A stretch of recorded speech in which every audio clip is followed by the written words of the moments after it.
In my last video, I proved that Sheikh ibn Fibn doesn't know Surah Al-Fatiha. Now I will continue and show you multiple clips of this self-proclaimed Sheikh and Mufti, and you will see how he keeps butchering the Quran of Allah over and over and over whenever he tries to read one ayah of the Quran. Enjoy. سبحانه وتعالى أو جاء أحدكم منكم من الغائط جاء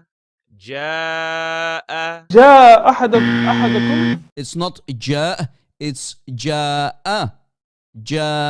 جاء أحدكم ولوطا إذا قال لقومه ولوطا إذ قال لقومه وأنجانا أهله يعني الله فأنجيناه وأهله. And with tajweed فأنجيناه وأهله. The correct way to recite the word is فأنجيناه. He reads it as وأنجانا أهله يعني الله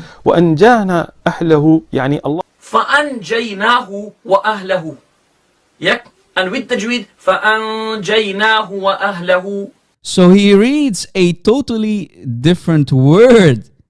It's not even close. He claims to be a sheikh. He has a master's degree in hadith studies. This is embarrassing. This is really embarrassing, ya Muslimun. Imagine you were in Afghanistan. They'd take you to bazaar and whoop you, bro. Masters for jahalat. فَأَنْجَيْنَاهُ. Wa. He changed fa into wa. أَنْجَيْنَاهُ. أَنْجَهْنَا. أَنْجَيْنَا. He's changing it into a ha. In the 10th verse, Allah subhanahu wa ta'ala says, ضرب الله مثالا للذين كفروا من امرأة نوح وامرأة لوط. ضرب الله مثالا للذين كفروا من امرأة نوح وامرأة لوط. مثلا للذين مثلا. In the 10th verse, Allah subhanahu wa ta'ala says, ضرب الله مثالا للذين كفروا من امرأة نوح وامرأة لوط. This time he adds an extra word of his own into the text, min, which is not there at all. So he corrupts Allah's Quran even further by adding his own words into the text. كفروا من امرأة نوح وامرأة لوط. Then he goes, لِلَّذِينَ كَفَرُوا مِنْ. He just put an extra word in, a full word. He's put min in. He's put an extra word. He's put harf jar in Quran. كفروا من امرأة نوح وامرأة لوط. Astaghfirullah. Yet he keeps bragging that he has a master's degree in hadith studies. From the Islamic University of Islamabad with a master's focused in hadith. Well, I think he got his master's degree from a dump site somewhere in Islamabad. أولئك الذي يشترون الضلال بالهدى والعذاب بالمغفرة فما أصبرهم على النار. Now in this one he's actually given a khutbah, so he's got the robe on, with the gold lining. أولئك الذين, أولئك الذي. So he's reading أولئك الذي. So الذين he's changed to الذي. Okay, أولئك الذين نشتروا الضلالة. He's making أولئك الذي يشترون الضلالة or something of the sort. أولئك الذي يشترون الضلال بالهدى والعذاب بالمغفرة. And then the whole congregation, and then they're inviting them to the local masjids. This jahil, this ignorant miskin. يا أيها الناس ما غرك بربك الكريم الذي خلقك وسواك وعدلك. يا أيها الناس. Astaghfirullah. He's totally chopped off the word. Now in this one, يا أيها الإنسان ما غرك بربك الكريم. يا أيها الناس. يا أيها الإنسان. يا أيها الناس. He's taken off the word. Look. Insan, human. Can you tell the difference between يا أيها الإنسان and يا أيها الناس?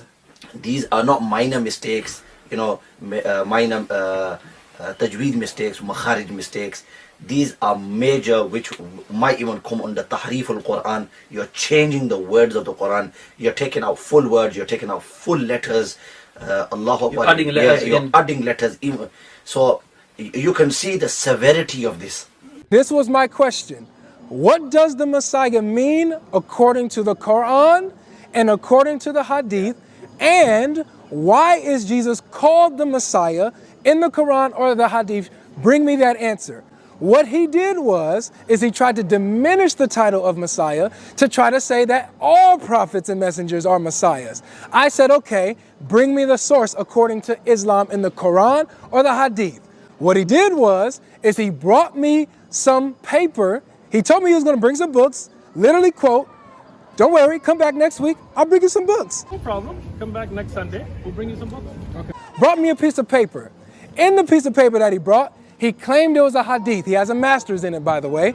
Master's in hadith studies. He brought me a hadith that actually has a narration that has nothing to do with messiahs. Nothing to do with it at all. It has to do with the Sharia law compared to man-made laws now.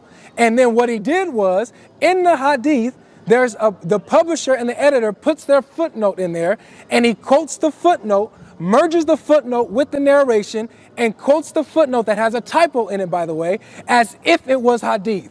This is the guy that has a master's in it, by the way. We're going to just keep putting that out. Has a master's in hadith, and he didn't know that this was a footnote that he was quoting instead of a hadith. Thought it was Omar's words. Now, let's continue on. Now that we found out that has nothing to do with messiahs, says nothing about messiahs, and you know the Arabic, supposedly, and you misquoted it, didn't even know that it was a typo, but you're supposed to know the Arabic.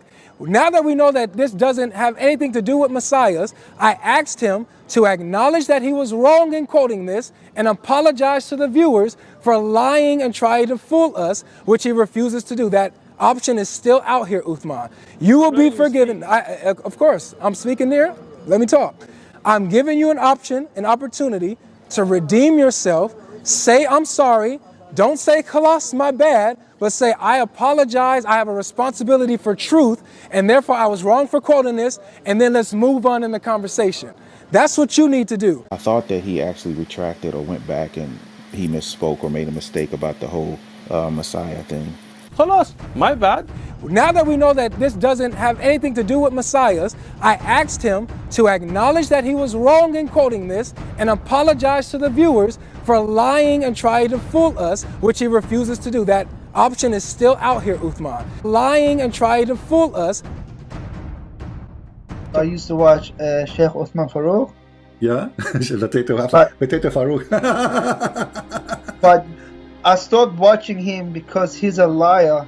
He just lies, and he just lies. Because this guy has such a high platform, he should say everything so accurately. Honestly, like Uthman, like he's not a really good scholar. Uthman, he's a liar. He lies about just to make himself, to make Islam look good, but he fabricates things. That's why I stopped watching Uthman. It's just that when you're a prominent figure, if you don't correct those mistakes, brother, and you keep on dragging it, then it seems more like intentional now. It's no longer a mistake. Do you know what I mean? You're intentionally doing it. You would hold the truth while you know.